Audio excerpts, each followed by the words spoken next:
திரு ராஜசேகர் அவர்கள் இயக்கிய திரு தானு அவர்கள் தயாரிப்பில் உருவாகிய கூலிக்காரன் படத்துக்கு கேப்டன் நடித்த அந்த படத்துக்கு நான் தான் பாடல்கள் எழுதி இசையமைத்தேன். நான் என்றால் என் மீது அவருக்கு ஒரு தனி பிரியம், என் மீது ஒரு தனி அன்பு வைத்திருந்தவர். எங்கள் இருவருக்கும் இடையில் ஒரு பெரிய நட்பு பாலம் இருந்தது. சினிமா எங்களை சேர்த்து வைத்தது. ஆனால் அரசியல், அவர் தேமுதிக என்ற ஒரு கட்சி ஆரம்பித்ததற்கு பிறகு நான் லட்சிய திமுகவின் தலைவர் என்ற முறையில் எங்கள் இருவருக்கும் இடையிலே யாரோ உருவாக்கிய சில கருத்து வேறுபாடுகள் இருந்தாலும் அந்த கருத்து வேறுபாட்டை எல்லாம் மீறி ஒரு முறை கேப்டன் அவர்கள், அவர் நல்ல வெள்ளை மனம் படைத்தவர், நல்ல உள்ளம் படைத்தவர் என்ற காரணத்தால் என் மகன் சிலம்பரசன் மீதுக்கு அவருக்கு ஒரு தாளாத அன்பு உண்டு.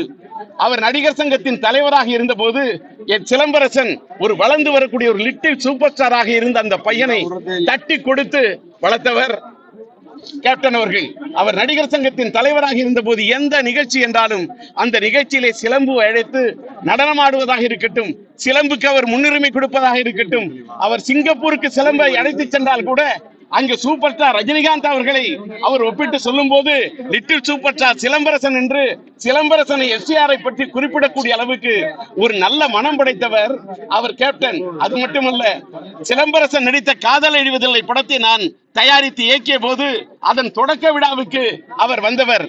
அப்படிப்பட்ட அந்த கேப்டன் அவர்கள், அவருக்கும் எனக்கும் அரசியல் ரீதியாக ஒரு மனக்கசப்பு இருந்த போது அவர் விமானத்தில் வந்து கொண்டிருந்த போது என் மகன் சிலம்பரசனை பார்த்து, தம்பி சிம்பு, அப்பாவுக்கும் எனக்கும் பெரிய நட்பு, நாங்க ரெண்டு பேரும் நல்ல நண்பர்கள், அரசியல யாரோ வச்ச வெயிட்டு, அப்பாவுக்கு என் மேல ஏதோ வருத்தம் இருக்கு போல இருக்கு, அப்பாட்ட அந்த வருத்தத்தை போய்கிட்டுப்பா, நான் அப்பாட்ட பேசணும்னு சொன்ன பிறகு அதற்கு பிறகு என் மகன் சிலம்பரசன் போட்டு கொடுத்த பாலம், நாங்கள் மீண்டும் இருவரும் நண்பரானோம். அதற்கு பிறகு நான் அவரை பற்றி எந்த அரசியல் கருத்துக்களையுமே சொல்லாமல் இருந்தேன்.